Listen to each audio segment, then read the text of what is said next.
দক্ষিণ জেলা যুবদলের সম্মানিত আহ্বায়ক জনাব আনোয়ারুল হক, প্রধান বক্তা কুমিল্লা দক্ষিণ জেলা যুবদলের সদস্য সচিব ফরিদুদ্দিন শিবলু, উপস্থিত আছেন পুরসভা উপজেলা বিএনপির সাবেক সভাপতি বিজ্ঞ আইনজীবী, দক্ষিণ জেলা বিএনপির সম্মানিত সদস্য অ্যাডভোকেট আহমদ আইনুল আলম, উপস্থিত আছেন পুরসভা উপজেলা বিএনপির সদস্য সচিব জনাব কবির হোসেন, উপস্থিত আছেন পুরসভা উপজেলা বিএনপির সাবেক সাধারণ সম্পাদক কামাল হোসেন এবং সাবেক যুগ্ম সম্পাদক জনাব ইউসুফ তুহিন, আমাদের যুবদলের সম্মানিত সদস্য আবু নাসের সহ বিএনপি যুবদল ছাত্রদল বিভিন্ন পর্যায়ের নেতৃবৃন্দ।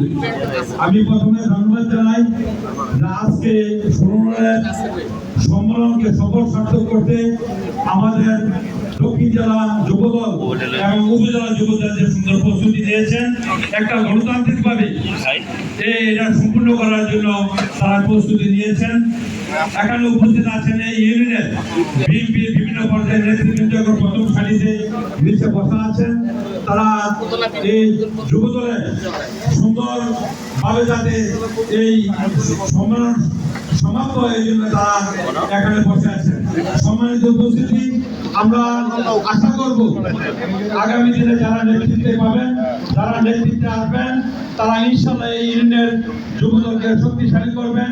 বিগত দিনে যেভাবে আন্দোলন সংগ্রাম করেছেন, আগামী দিনে তার চেয়েও বেশি আরো রাজপথে থেকে আন্দোলন করবেন এই আশাবাদ ব্যক্ত করে আমাদের প্রিয় নেতা গণমানুষের নেতা জসিম ভাইয়ের সালাম জানিয়ে এখানে আমরা আলোচনা শেষ করছি। আসসালামু আলাইকুম।